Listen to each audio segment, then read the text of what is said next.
A very good morning to all the participants of this webinar, and we are doing Black Money Act. Today we are starting with section 19, and section 19 deals with appeals to High Court. Sorry. Section 19(1) says that an appeal shall lie to the High Court from every order passed in appeal by the appellate tribunal if the High Court is satisfied that the case involves a substantial question of law. मामला high court में केवल substantial question of law पे जा सकता है और appeal high court में file की जा सकती है यदि कोई सब्सटैंशियल क्वेश्चन ऑफ लॉ के बारे में हाई कोर्ट सेटिस्फाइड है। अपील फाइल तो की जा सकती है, लेकिन सुनवाई तभी होगी जब हाई कोर्ट ये सेटिस्फाइड होगा कि उसमें कोई substantial question of law involve है। ऑफ कोर्स इसके अलावा अगर कोई अब्यूज़ ऑफ प्रोसेस है किसी कोर्ट का, तो वहाँ पर भी हाई कोर्ट्स और सुप्रीम कोर्ट इंटरवीन कर सकते हैं। उनके पास रिट ज्यूरिसडिक्शन रहता है, या किसी का कोई फंडामेंटल राइट्स का हनन हो रहा है, they can always intervene. Primarily, an appeal lies to the High Court from the appellate tribunal where there is a substantial question of law. 19(2) says that the principal chief commissioner or the chief commissioner or the PCIT or the CIT or an SSE may file an appeal to the High Court on being aggrieved by any order passed by the appellate tribunal. So these authorities can file the appeal. An authority which is either commissioner or more senior to his rank can only file an appeal in a high court, and whenever they are, and of course the SSC can also file an appeal in the high court whenever they are aggrieved by the order of the appellate tribunal, and such appeal shall be filed within a period of 120 days. 120 दिन में file किया जाएगा from the date on which the order appealed against is received by the PCIT और the CIT। जो भी appeal file कर रही है अथॉरिटी या जो भी SSE अगर फाइल कर रहा है, जिस तारीख को उनको वो ऑर्डर मिला था उससे 120 दिन के अंदर ये अपील फाइल किया जा सकता है, और ये अपील होगी in the form of a memorandum of appeal. Memorandum of appeal के रूप में होगा, precisely stating therein the substantial question of law, और उस मेमोरेंडम ऑफ अपील में वो जो प्रिसाइजली वो जो क्वेश्चन ऑफ लॉ है जो इन्वॉल्व है वो स्टेट किया जाएगा। 19(3) says the High Court may admit an appeal after the expiry of the period of 120 days. 120 दिन के बाद भी हाई कोर्ट अपील एडमिट कर सकता है यदि पर्याप्त कारण है, अगर हाई कोर्ट ये सेटिस्फाइड है कि there was sufficient cause for not filing the appeal within that period. Now 19(4) says the High Court is satisfied that a substantial question of law is involved in any case, then it has to formulate that question. Formulation of question is absolutely important before starting the proceedings. 19(5) this also ensures that there is a substantial question of law which is being heard by the High Court. And 19(5) the appeal shall be heard only on the question so formulated, and the respondent shall at the hearing of the appeal be allowed to argue that the case does not involve such question. Hearing केवल उस question पे होगी जो question of law formulate किया गया high court के द्वारा, और जो रिस्पोंडेंट्स हैं यानी जिन्होंने अपील फाइल की उसके खिलाफ जो पार्टी है, रिस्पोंडेंट जिसको बोलते हैं, वो उनको ये अलाउ होगा कि वो इस बारे में भी आर्ग्यू कर सकते हैं कि ऐसा कोई क्वेश्चन यहाँ पे इन्वॉल्व नहीं है या ऐसा कोई क्वेश्चन ऑफ लॉ इस मैटर में इन्वॉल्व नहीं है। ये आर्ग्यूमेंट भी वो कर सकते हैं, यानी केवल वो क्वेश्चन ऑफ लॉ पे ही आर्ग्यू नहीं करेंगे, क्वेश्चन ऑफ लॉ के अलावा क्वेश्चन ऑफ लॉ को भी चैलेंज कर सकते हैं वो। भले हाई कोर्ट ने उसको फ्रेम किया है, लेकिन वो फिर भी उसको चैलेंज करके आर्ग्यू कर सकते हैं। ये थोड़ा सा ऐसा प्रोसीजर है जहां पर कोई भी कोर्ट ने अगर एक डिसीजन ले भी लिया, उसके बावजूद उसके खिलाफ आर्ग्यू करने का राइट दिया जा रहा है लॉ के द्वारा। 19(6) में कहा जा रहा है कि notwithstanding anything in subsection 4 and 5 the high court में exercise its power to hear the appeal on any other substantial question of law not formulated by it if it is satisfied that the case involves such question of law. अगर कोई ऐसा question of law भी है जो formulate नहीं हुआ उस पर भी हाई कोर्ट उस अपील को सुन सकता है। लेकिन सबसे पहली बार तो उसको फॉर्मुलेट करना पड़ेगा जब भी वो अपील की सुनवाई शुरू कर रहा है। उसके बाद अगर और कोई क्वेश्चन ऑफ लॉ उसके समक्ष आता है उस पर हाई कोर्ट सुनवाई कर सकता है और उसको अलग से फॉर्मुलेट करने की उस वक्त ज़रूरत नहीं है।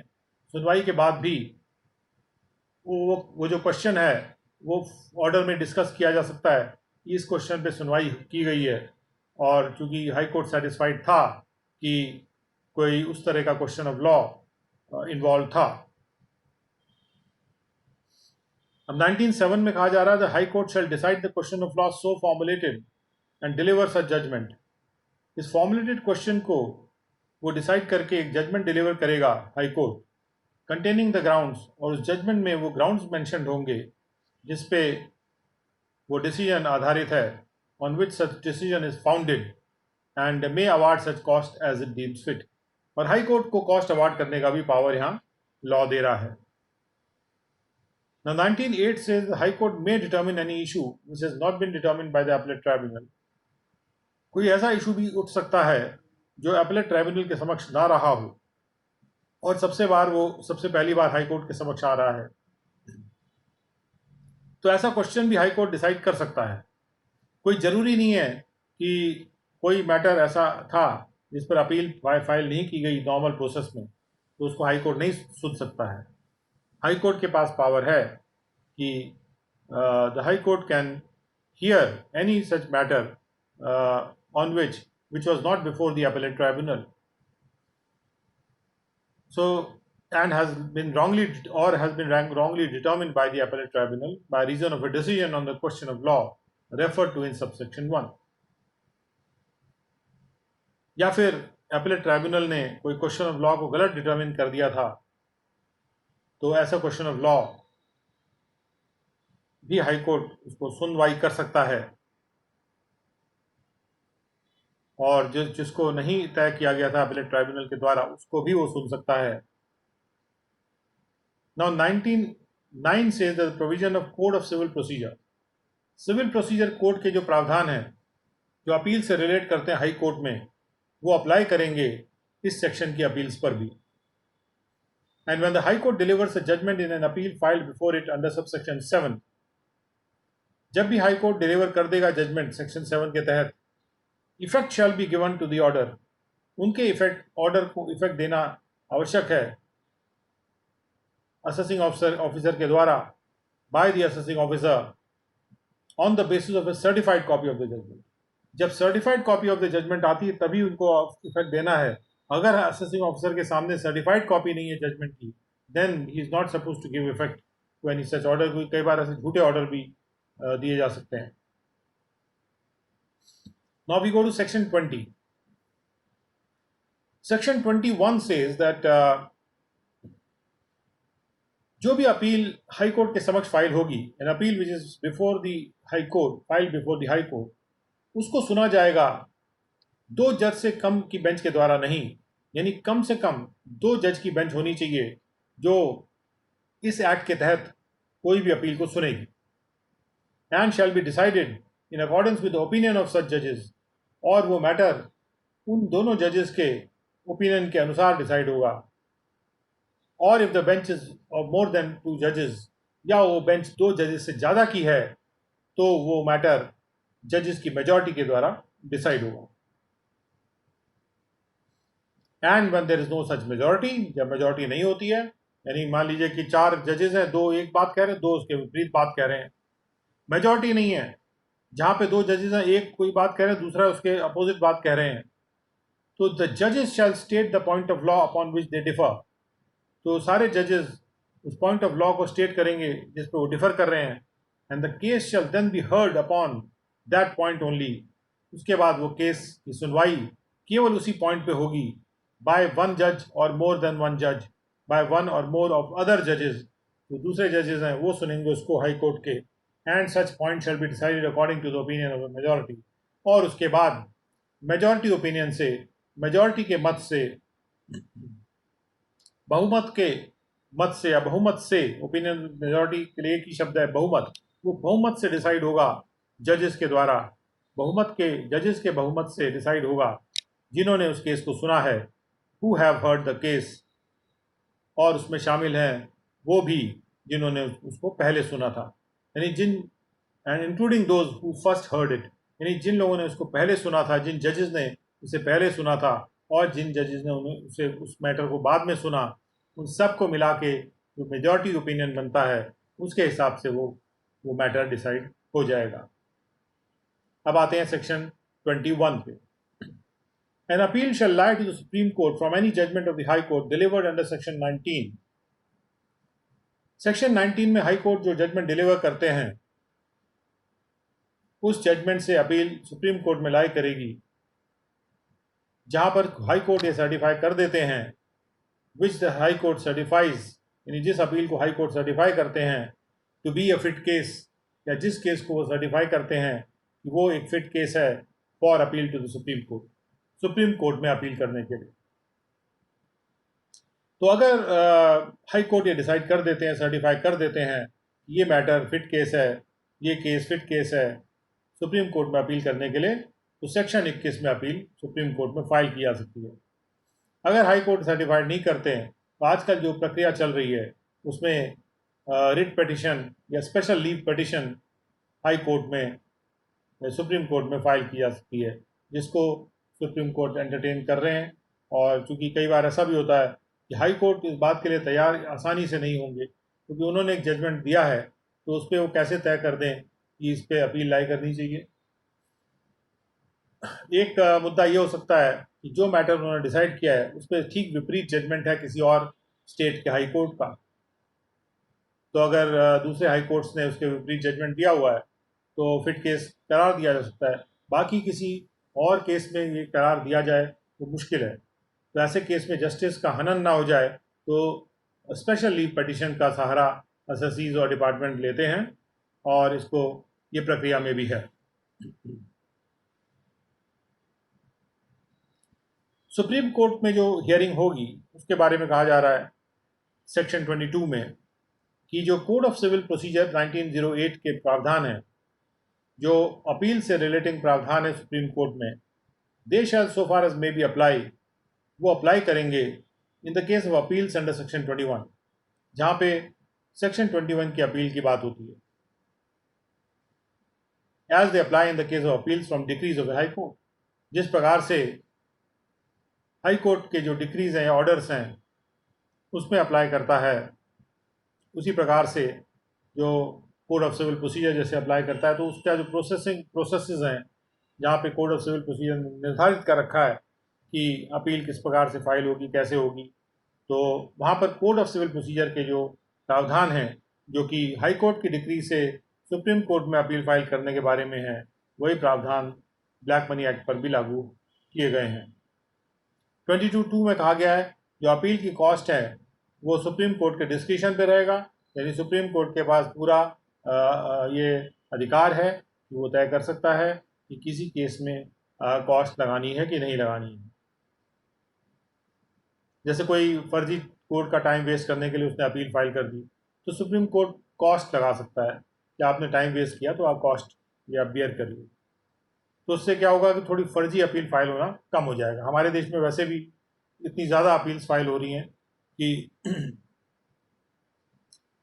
the word inundated, INUNDATED, virtually the Supreme Court is flooded with the appeals or with petitions, or in fact all the courts are, और इसलिए ये कॉस्ट का जो प्रावधान है this is very good. 22(3) where the judgment of the high court is varied or reversed in the appeal, appeal में जब high court का अगर जजमेंट को उलट दिया जाता है या उसमें कुछ बदलाव कर दिया जाता है तो effect shall be given to the order of the supreme court in the manner provided in subsection 1910, तो सुप्रीम कोर्ट के ऑर्डर पर भी इफेक्ट दिया जाएगा बाय द असेसिंग ऑफिसर, और असेसिंग ऑफिसर को ये इफेक्ट देना होगा जिस प्रकार से 1910 में हमने अभी पढ़ाई था कि कैसे वो इफेक्ट देने का प्रावधान जो था उसको एक बार देख लेते हैं। अगर आप case you would like to see once again, तो अभी हमने जैसे पढ़ा था कि इफेक्ट देने की बात जो हो रही है वो certified copy of the judgment पे किया जाएगा, तो जब तक सर्टिफाइड कॉपी नहीं होती है तब तक वो इफेक्ट नहीं दिया जाएगा, इस बात का ध्यान रखा जाएगा। और 23 में आते हैं हम रिविजनल ऑर्डर। जैसे जो रिविजन मैटर्स हैं वो जब डिसाइड होते हैं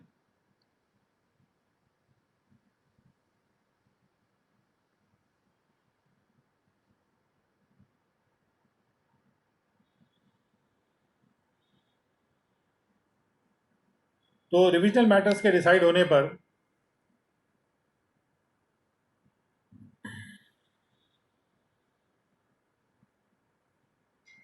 जैसे 263, 264 सेक्शंस हैं इनकम टैक्स एक्ट में, उसी प्रकार से ये सेक्शन 23 है ब्लैक मनी एक्ट में रिवीजन के लिए, और इसको पढ़ते हैं। ये पावर पीसीआईटी या सीआईटी के पास है कि रिवाइज करने के पर्पज से किसी भी ऑर्डर को जो कि किसी प्रोसीडिंग में पास किया गया हो इस एक्ट के तहत जो प्रोसीडिंग है उसको रिवाइज करने के पर्पज से किसी भी टैक्स अथॉरिटी के सामने जो प्रोसीडिंग थी, जो टैक्स अथॉरिटी उस पीसीआईटी या सीआईटी के सबऑर्डिनेट थे, उनके सामने जो प्रोसीडिंग हुई, उस प्रोसीडिंग में जो भी ऑर्डर पास किया गया, उस ऑर्डर को रिवाइज करने के पर्पज से जो पीसीआईटी या सीआईटी कॉल कर सकते हैं और एग्जामिन कर सकते हैं सारे अवेलेबल रिकॉर्ड्स को उससे रिलेटेड। तो जब हम कहते हैं कि रिवाइज करने के पर्पज से एग्जामिन कर सकते हैं, तो हमारे कहने का मतलब यह है कि ऐसा नहीं है कि उन्होंने रिवाइज करने का डिसीजन पहले ही ले लिया हो, यानी वो सारे के सारे ऑर्डर्स को अपने पास बुलाएंगे, they will call for the record, examine the available record, और जो भी रिकॉर्ड है उसको एग्जामिन करने के बाद they will decide whether there is a matter for revision there. So therefore, in ordinary course, all the orders which are passed by the subordinate authority should flow through the PCIT and CIT's desk, या उनके पास जाना चाहिए उसकी copy, so that they can have a look at the order, and then for the purpose of revision, in case they find that there is something in the order that needs to be revised, then they can call for the entire record of the case, entire available record of the case, and then thereafter they can decide the matter as far as revision is concerned. But of course they have to comply with 23(2) before revising any order. So 23(2) says that PCIT and CIT को एक opportunity देनी है being heard, सुनवाई का मौका देना है SSC को, और वो सुनवाई का मौका देने के बाद वो एक ऑर्डर पास कर सकते हैं। You can pass an order, इसको हम रिवीजन ऑर्डर कहेंगे, जैसा भी वो परिस्थितियां उस केस की जस्टिफाई करती हैं, जो उचित लगता है, जैसे उस सर्कमस्टांसेस में अगर वो सेटिस्फाइड हैं कि जो ऑर्डर को सीख किया जा रहा रिवाइज करने के लिए वो ऑर्डर एरोनियस था, किस कंडीशन में उनको ये रिवीजन करना है। यदि वो एरोनियस है और एरोनियस इस प्रकार से है कि वो रेवेन्यू के लिए प्रेजुडिशियल हो, केवल हर एरोनियस ऑर्डर को रिवाइज नहीं करना उनको, केवल वो एरोनियस ऑर्डर, एरोनियस का मतलब जिसमें एरर हो, इसमें गलती हो, केवल वही एरोनियस ऑर्डर उनको डिसाइड करना है, रिवाइज करना है, जो कि रेवेन्यू के इंटरेस्ट के प्रेजुडिशियल था, यानी कि रेवेन्यू के या टैक्स अथॉरिटीज़ के या सरकार का जो रेवेन्यू एस्पेक्ट है, एग्जीक्यूटिव का जो रेवेन्यू एस्पेक्ट है या टैक्सेशन का जो एस्पेक्ट है, उसके इंटरेस्ट के प्रतिकूल हो, जो यानी जहाँ पर जो टैक्स आ सकता था उसका हनन हो रहा हो, तो ऐसा कोई एरर अगर उस ऑर्डर में हो उसको रिवाइज किया जा सकता है। Now the principal commissioner or the commissioner may make or cause to be made such inquiry. इस ऑर्डर को रिवाइज करने के लिए अब कमिश्नर और प्रिंसिपल कमिश्नर सीनियर अथॉरिटी होते हैं, उनके पास अनुभव होता है, तो जानते हैं कि अगर थोड़ी सी इंक्वायरी इस एंगल पे की गई होती तो ये इसमें रेवेन्यू आ सकता था, और जो कुछ छुपा रह गया रेवेन्यू ऐसा लगता है जिसमें इंक्वायरी होनी चाहिए, तो अगर उनको कोई इंक्वायरी करनी है या करवानी है तो वो करवा सकते हैं या कर सकते हैं, एज ही कंसिडर्स नेसेसरी, जो वो जरूरी समझते हैं, for the purpose of passing an order under subsection 2। Subsection 2 में ऑर्डर पास करने के पर्पज से वो इंक्वायरी कर सकते हैं या करवा सकते हैं। जो भी रिवीजन ऑर्डर पास किया गया है बाय प्रिंसिपल कमिश्नर और कमिश्नर, उसका इफेक्ट ये भी हो सकता है कि एनहांस हो जाए या मॉडिफाई हो जाए असेसमेंट, लेकिन असेसमेंट को वो कैंसिल नहीं कर सकते हैं और फ्रेश असेसमेंट का डायरेक्शन नहीं दे सकते। वो ये नहीं कह सकते कि ये असेसमेंट मैं कैंसिल करता हूँ और फ्रेश असेसमेंट किया जाए। वो चाहे वो या तो एनहांस कर सकते हैं असेसमेंट को, यानी जो आकलन किया गया है यहाँ पर जो जिसको जैसे जो भी अनडिस्क्लोज फॉरेन इनकम या एसेट्स का आकलन किया गया है उसको वो एनहांस कर सकते हैं या फिर उसको मॉडिफाई कर सकते हैं। उसके लिए जो भी चाहे इंक्वायरी कर सकते हैं, करवा सकते हैं, लेकिन किसी ऑर्डर को कैंसिल नहीं कर सकते ये कहते हुए कि फ्रेश असेसमेंट किया जाए। यानी वो सुधार कर सकते हैं ऑर्डर। ये रिवीजन एक सुधार का पावर है। The power of the PCIT or the CIT for revising an order shall extend to such matters as have not been considered and decided in any appeal. ये पावर केवल उन्हीं matters में है जहां पर जो मैटर अपील में consider या डिसाइड नहीं किए गए, कंसिडर और साथ में डिसाइड नहीं किए गए। अगर कोई मैटर अपीलेट अथॉरिटी के सामने है और अभी डिसाइड नहीं हुआ, उस मैटर पे वो रिवीजन कर सकते हैं।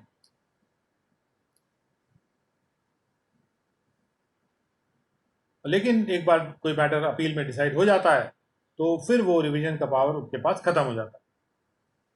और 23(6) में कहा जा रहा है कि no order under subsection 2 shall be made after the expiry of 2 years. तो इसमें टाइम लिमिट है कि सीआईटी अगर चाहे तो या पीसीआईटी चाहे तो 2 साल उस फाइनेंशियल ईयर के एंड से, जब जो भी ऑर्डर को रिवाइज करना है वो पास हुआ था, वहाँ उस फाइनेंशियल ईयर से 2 साल के अंतर्गत ही ऑर्डर रिवाइज किया जा सकता है, not beyond that. And 23(7) says that notwithstanding anything in subsection 6, यहाँ 2 साल का पीरियड है लेकिन उसको नज़रअंदाज करते हुए एक रिवीजन का ऑर्डर इस सेक्शन में पास किया जा सकता है किसी भी time in respect of an order, एक ऐसे ऑर्डर के रिस्पेक्ट में जो पास किया गया इफेक्ट देने के लिए, which has been passed in consequence of or to give effect to. कोई भी फाइंडिंग या डायरेक्शन आया था उसके कॉन्सिक्वेंस में या उसको इफेक्ट देने के लिए जो फाइंडिंग या डायरेक्शन आया था किसी ऐसे ऑर्डर में जो अपीलेट ट्राइब्यूनल ने किया, यानी हायर अथॉरिटीज़ ने किया है या हाई कोर्ट ने किया है या सुप्रीम कोर्ट ने किया है, और इन अथॉरिटीज़ के डायरेक्शन या फाइंडिंग को इफेक्ट देने के लिए अगर कोई ऑर्डर किया गया है या उसको उसके कॉन्सिक्वेंस में कोई ऑर्डर किया गया है, तो उस ऑर्डर को रिवाइज करने का जो पावर है वो कभी भी किया जा सकता है, एट एनी टाइम। उसके लिए कोई टाइम लिमिट फिक्स नहीं, it can be done at any time. Now 23(8) says that in computing the period of limitation under subsection 6, ये जो subsection 6 में जो लिमिटेशन का टाइम है 2 साल, इसमें कुछ ऐसे टाइम होंगे जो हटाने पड़ेंगे। जैसे जो समय लगता है एसएससी को अपॉर्चुनिटी देने में to be reheard under section 7। अब ये सारे मैटर्स जो हैं जो एक्सक्लूड होते हैं, ये जब हमने हाई कोर्ट का जब जब हम ये डिसीजन ले रहे थे कि इसके पहले के सेक्शंस में, तब हम ये सारे मैटर्स को डिटेल में डिस्कस कर चुके हैं कि कौन कौन से समय को वहाँ से हटाया जाएगा। So for that different lecture can be refer to, but broadly speaking कोई भी पीरियड जिसमें कोई प्रोसीडिंग हो रही थी इस सेक्शन में जो स्टे कर दी गई थी किसी हाई कोर्ट किसी कोर्ट के इंजंक्शन या ऑर्डर के द्वारा, वो हटाया जाएगा। और जो समय दिया जा रहा है to the SSC to be reheard under section 7, वो समय भी हटाया जाएगा। तो सेक्शन 7 में कौन सा समय दिया जा रहा है उसको एक बार देख लेते हैं।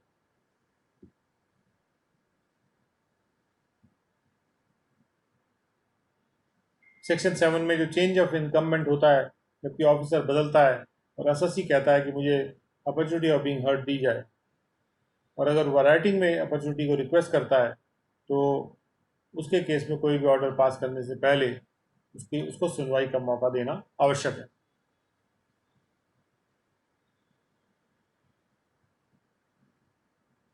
तो ये जो सुनवाई का मौका देने में जो समय लगता है उस समय पे ध्यान देते हुए कोई भी ऑर्डर जो पास किया जाता है उसमें जो टाइम लिमिट है, टाइम लिमिट को निकालने के लिए वो समय हटा के डिसाइड करना होगा।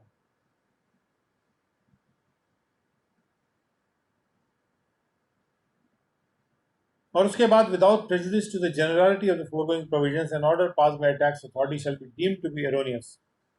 कौन सा ऐसा ऑर्डर है जिसको एरोनियस माना जा सकता है, जिसको एरोनियस मान ही लिया जाएगा कि एरोनियस है क्योंकि ये प्रेजुडिशियल है इंटरेस्ट ऑफ द रेवेन्यू के। ऐसे भी कुछ ऑर्डर हैं जहाँ पे डीमिंग क्लॉज के थ्रू मान दिया जाता है। और वो कैसे ऑर्डर हैं? जब पीसीआईटी या सीआईटी का ये मत हो, if in the opinion of the PCIT और द सीआईटी, ये ओपिनियन है, बिलीफ नहीं है। Opinion comes before belief. When opinion becomes stronger and more than 50% strength is there, then it becomes a belief. The order is passed without making inquiries or verification which should have been made. अगर उनके मत के अनुसार कोई ऐसी inquiry या verification होना चाहिए था और वो नहीं किया गया, तो ये जैसे ही ये ओपिनियन वो व्यक्त करेंगे वैसे ही ये हो जाएगा कि ये प्रेजुडिशियल था रेवेन्यू के इंटरेस्ट से। 9B में कहा जा रहा था order has not been made in accordance with any order, direction और instruction issued by the board. Board के किसी ऑर्डर, डायरेक्शन या इंस्ट्रक्शन के अकॉर्डेंस में नहीं है अगर, तो भी वो प्रेजुडिशियल है इंटरेस्ट ऑफ द रेवेन्यू के। The order has not been passed in accordance with any decision prejudicial to the asset. किसी ऐसे डिसीजन के अकॉर्डिंग नहीं पास किया गया जो एसएससी के प्रेजुडिशियल थी, जो जुरिस्डिक्शनल हाई कोर्ट ने रेंडर किया था और एसएससी की प्रेजुडिशियल थी, एसएससी के प्रतिकूल थी, या सुप्रीम कोर्ट ने कोई ऑर्डर पास किया था, यानी कि हाई कोर्ट या जुरिस्डिक्शनल हाई कोर्ट या सुप्रीम कोर्ट के ऑर्डर जो रेंडर किया गया है उसके अनुसार मैटर प्रेजुडिशियल था एसएससी के और उसके अनुसार ऑर्डर नहीं पास किया गया, तो भी ये मान लिया जाएगा कि वो प्रेजुडिशियल टू द रेवेन्यू है और एरोनियस है, so far as it is prejudicial to the interest of the revenue. और 2310 में कहा जा रहा है कि इस सेक्शन में रिकॉर्ड शब्द जो इस्तेमाल किया गया है shall include all the records relating to any proceedings under this act which were available at the time of examination by the PCIT or the CIT. जो रिकॉर्ड अवेलेबल थे जब PCIT या CIT उसको एग्जामिन कर रहे थे, available का मतलब यह है कि रिकॉर्ड का मतलब यह है कि वो रिकॉर्ड जो अवेलेबल थे, जो अवेलेबल नहीं थे वो रिकॉर्ड नहीं। ये नहीं कहा जा सकता कि साहब ये एक रिकॉर्ड था, वो किसी कोर्ट में मंगवा लिया गया था तो वो देखा नहीं गया, जो वो अवेलेबल ही नहीं था तो उसको देखने की आवश्यकता भी नहीं। और अपील में ये नहीं कहा जा सकता एसएससी के द्वारा कि सारे रिकॉर्ड जो अवेलेबल थे उसको नहीं देखा गया, सारे रिकॉर्ड को नहीं देखा गया, ये नहीं कहा जा सकता। जैसा कि आपने देखा यहाँ पे एग्जामिन ऑल अवेलेबल रिकॉर्ड, यहाँ पर भी शब्द अवेलेबल आ गया, और उसके बाद जब रिकॉर्ड शब्द को और एक्सप्लेन किया जा रहा है तो वहाँ पर भी ये कहा जा रहा है कि जो रिकॉर्ड अवेलेबल है, तो ये बात 2 बार रिपीट कर दी गई है। अब आते हैं सेक्शन 24। जैसे सेक्शन 264 होता है इनकम टैक्स एक्ट में, revision of the other orders, the principal commissioner or the commissioner may either suo motu or on an application made by the assessor, या स्वयं से या फिर जब एसएससी एप्लीकेशन करता है, पीसीआईटी या सीआईटी किसी ऑर्डर को रिवाइज करने के पर्पज से जो कि किसी ऐसे अथॉरिटी जो कि सबऑर्डिनेट है उनसे उसके द्वारा पास किया गया है, सिवाय उस ऑर्डर के जो जिस पे सेक्शन 23 अप्लाई करता हो, तो उसके अलावा अगर कोई रिवीजन करना है तो it can call and examine all the available record. तो यानी कि जो ऑर्डर एरोनियस नहीं है, यानी एरोनियस है लेकिन prejudicial to the interest of the revenue नहीं है, उसको यहाँ पे रिवाइज किया जा सकता है, लेकिन एप्लीकेशन या तो एसएससी करे या सो मोटो भी किया जा सकता है अगर कोई गलती हो गई है ऑर्डर में और एसएससी के फेवर में जाना चाहिए था, और तो सही ये रहेगा कि गलती का सुधार इसी स्टेज में कर दिया जाए। So the principal commissioner of the commissioner may pass an order if he considers necessary which is not prejudicial to the SSC. SSC की प्रेजुडिशियल नहीं होना चाहिए ऑर्डर, उसको पास किया जा सकता है इस सेक्शन में। The power of the PCIT or the CIT under subsection 2 to revise an order shall not extend to such order against which an appeal has not been filed, but the time for filing an appeal has not expired. अभी appeal file करने का time पूरा नहीं हुआ, appeal file होने का time पूरा होने से पहले ये ऑर्डर नहीं पास किया जा सकता, क्योंकि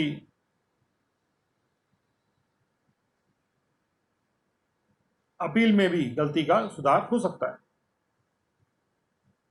या वहां पर भी नहीं पास किया जा सकता जहां पर अपील पेंडिंग है कमिश्नर अपील के साथ, या जहां पर अपील में कंसिडर और डिसाइड कर दिया गया है। पेंडिंग है, कंसिडर और डिसाइड कर दिया गया है, या अभी टाइम नहीं गुजरा अपील फाइल करने का। तो अगर रिवीजन ऐसा है जो एसएससी के लिए प्रतिकूलता जिसमें नहीं है, वो प्राइमरली सीआईटी अपील को करना चाहिए, और अगर सीआईटी अपील के सब सामने अपील नहीं फाइल की गई तब सीआईटी इसको कर सकते हैं। केवल अगर कोई अपील का समय कमिश्नर अपील के सामने फाइल करने का नहीं निकला है, और कई बार तो ऐसे भी होता है समय निकल भी गया हो, तो एसएससी थोड़ा लेट भी फाइल कर सकता है और अपने अपील एडमिट करा सकता है। सो सीआईटी शुड वेट, या अगर उनके सीआईटी के सामने, पीसीआईटी के सामने या सीआईटी के सामने ये फाइल होती है एप्लीकेशन, तो it should send it for opinion of the commissioner appeals, कि अगर ये मामला आपके समक्ष आएगा, बड़े लेट आए, तो मैं इसको,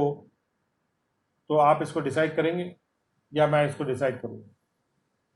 या वो एसएससी को लिख सकते हैं कि आप पहले अपील फाइल कर दीजिए, और एसएससी अपील फाइल कर देगा तो सीआईटी अपील उसको कंसिडर कर देंगे, और कंसिडर करके अगर सीआईटी अपील निर्णय लेते हैं कि लेट अपील को एक्सेप्ट कर सकते हैं,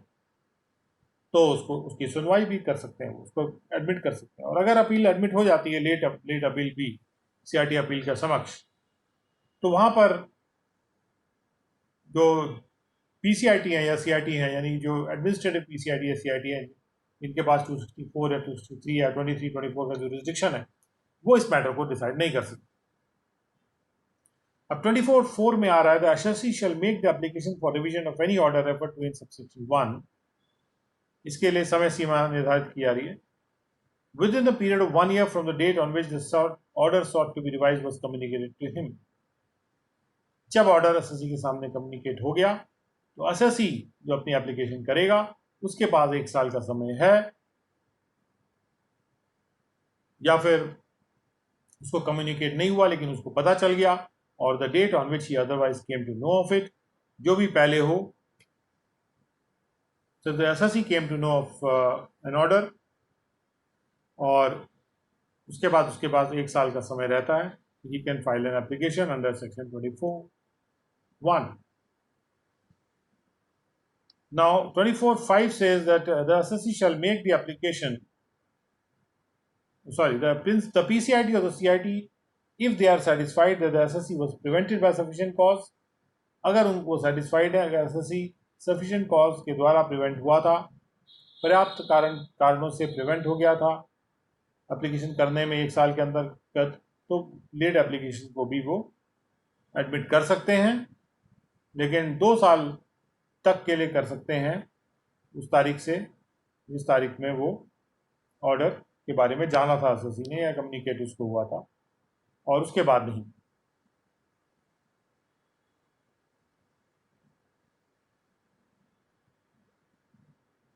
तो 2 साल की मैक्सिमम लिमिट यहाँ पे हो जाती है, और 1 साल के बाद भी फाइल हो सकता है, लेकिन नॉर्मल लिमिट 1 साल की। Now 24(6) says that every application by an SSC for revision under this section shall be accompanied by such fees। Application के साथ प्रिस्क्राइब फीस लगानी होगी एसएससी को।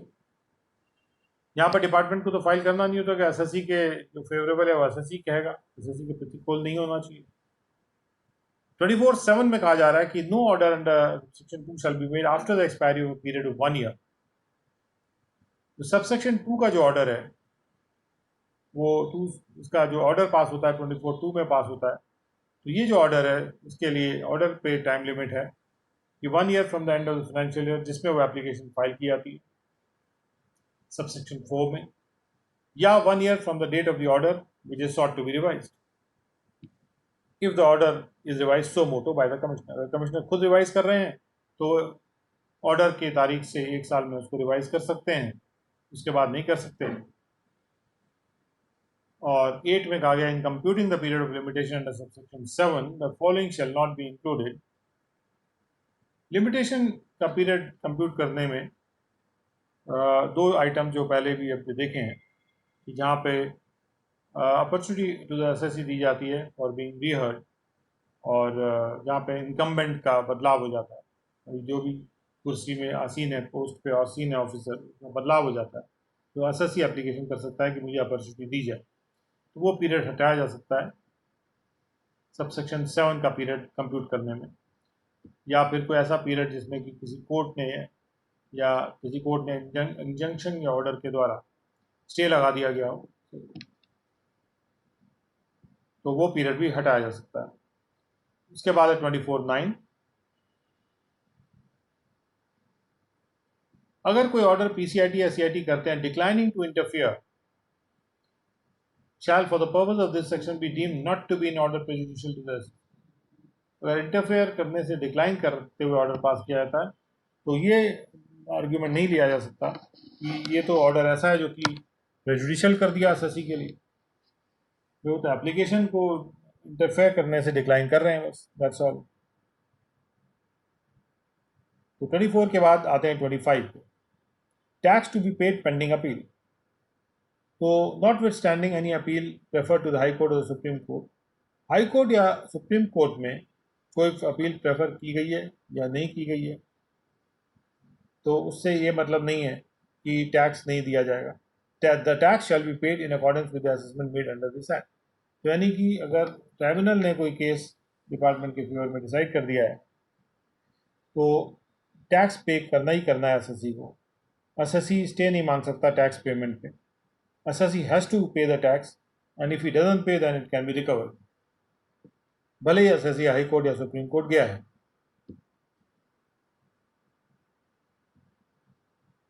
दूसरी बात यह है कि ये केवल अपील पे लागू होता है, अपील कब तभी फाइल की जा सकती है, ये एसएलपी पे लागू नहीं होता। सो सम एसएससीज प्लीड दैट हमने अगर एसएलपी फाइल की हुई है देन ये जो टैक्स पे करने की जो मजबूरी है ये अप्लाई नहीं करेगी, and they will apply before the high court and supreme court and से कि हमारा स्टे कर दिया जाए। So in that case, since there is no law, High Court and Supreme Court may stay the payment of taxes if the matter is before them in an SLP. But if the matter is before them in an appeal, then they cannot. Then even High Court and Supreme Court will not be able to stay the taxes. Section 26 says that execution of order for cost awarded by the Supreme Court. The High Court may, on the petition made for the execution of the order in respect of the costs awarded by the Supreme Court, transmit such order for execution to any court subordinate to it. Supreme court अगर cost का order करता है, cost impose करता है किसी case में, या cost award करता है, मतलब सुप्रीम कोर्ट के लिए नहीं कहा जाएगा कि इम्पोज कर रहे हैं, दे विल अवार्ड। जब सुप्रीम कोर्ट कोई कॉस्ट अवार्ड करता है, बिकॉज सुप्रीम कोर्ट कोई जो भी काम कर रहा है उसके बारे में ये कि वो एक रिस्पेक्टेबल और जनता के हित में है। तो where the cost is awarded by the supreme court, उसके रिस्पेक्ट में अगर पेटिशन हाई कोर्ट में फाइल की जाएगी तो हाई कोर्ट उसको एग्जीक्यूशन के लिए, सुप्रीम कोर्ट के ऑर्डर के एग्जीक्यूशन के लिए एक पेटिशन पर किसी भी सबऑर्डिनेट कोर्ट को वो दे देगा कि इसको एग्जीक्यूट कराइए और ये कॉस्ट कलेक्ट कीजिए एसएससी से।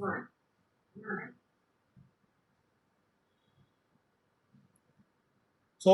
with that we come to the end of today's session, morning session, and we'll have the next session at 2:30 p.m. today. So please join us for the next session at 2:30 p.m.